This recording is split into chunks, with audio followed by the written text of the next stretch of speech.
Steve's journey into the supernatural begins innocently enough. In 1992, he and his family moved into what they thought was their dream house. But soon after, their dream took a frightening turn.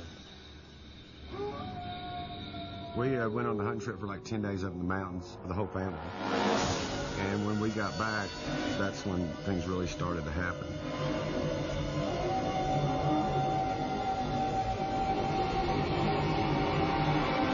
We immediately noticed that the furniture was not in the same spot.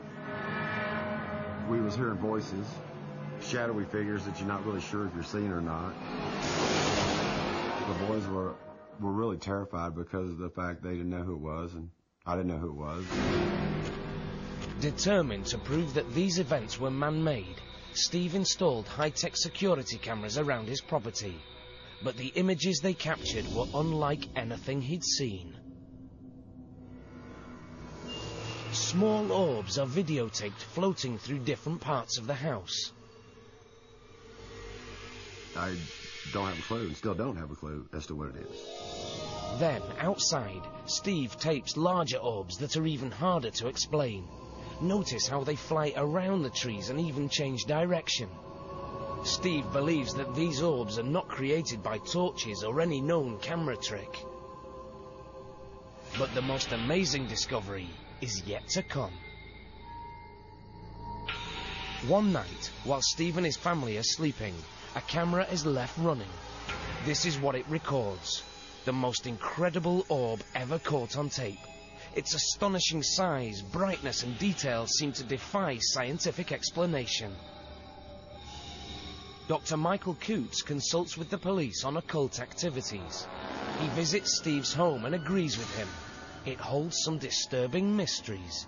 When I'm out here at night, I feel almost as if I'm being watched, that there are other people, or energy, if you will, around me. It's a sensation of awareness and of power of energy. After witnessing these eerie events, do Steve and his family ever think about leaving the Black Forest? We decided long ago that we would not let anything chase us from here or run us from our house, whether it be man-made or otherwise.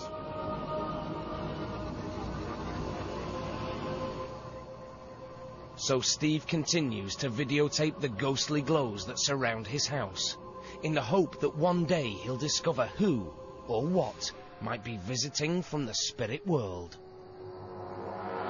And when I looked over at the mirror, there was this fog, kind of like smoke.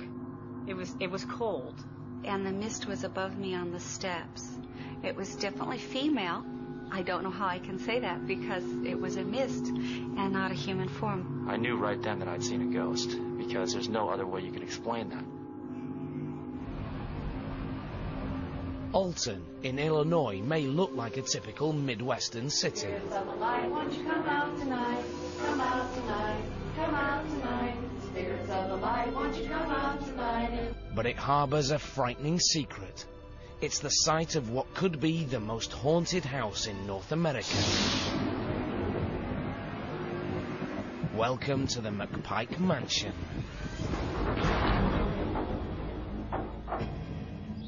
Built in 1869, the now abandoned house is shrouded in legends of violence and fear. There was supposed to be a lady that was either drowned or murdered in the bathtub. There's been folklore that somebody hung themselves there.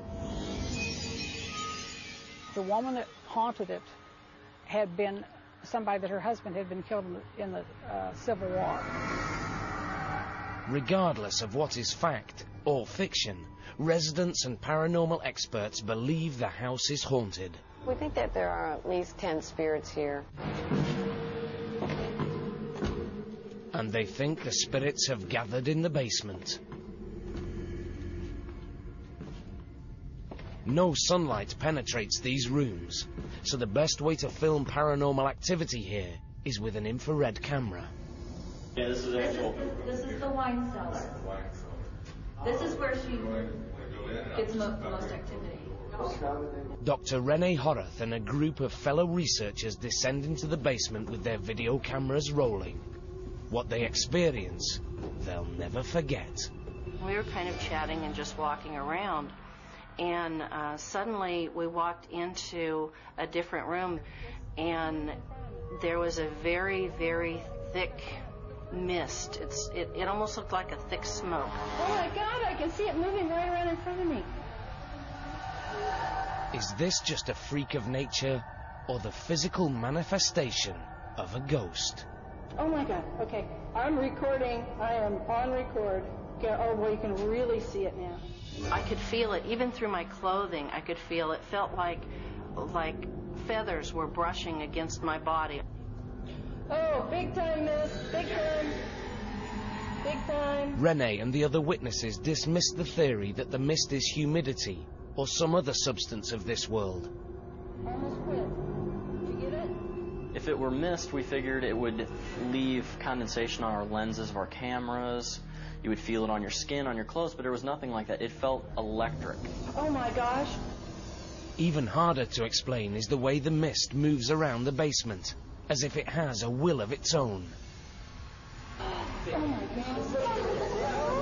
God.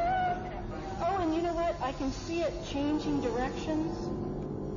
Now, as witnesses on this room was clear when we left it. It was totally clear when we left it just a few minutes ago. Then, as quickly as it materialized, the mist vanishes. Still mist? A little bit. Not hardly at all, by comparison. What exactly did Renee and the others encounter down in the basement of the McPike mansion? I think the mist is definitely a very huge entity. It has a lot of strength.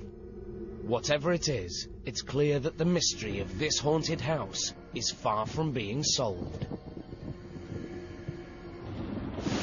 Tonight, we've witnessed shocking images that suggest a world beyond the one that we can see and touch. But it's a world that doesn't always welcome our prying eyes. Do spirits really walk among us? No one knows for sure. But who can ignore the videotaped evidence of what many claim are the world's scariest ghosts caught on tape?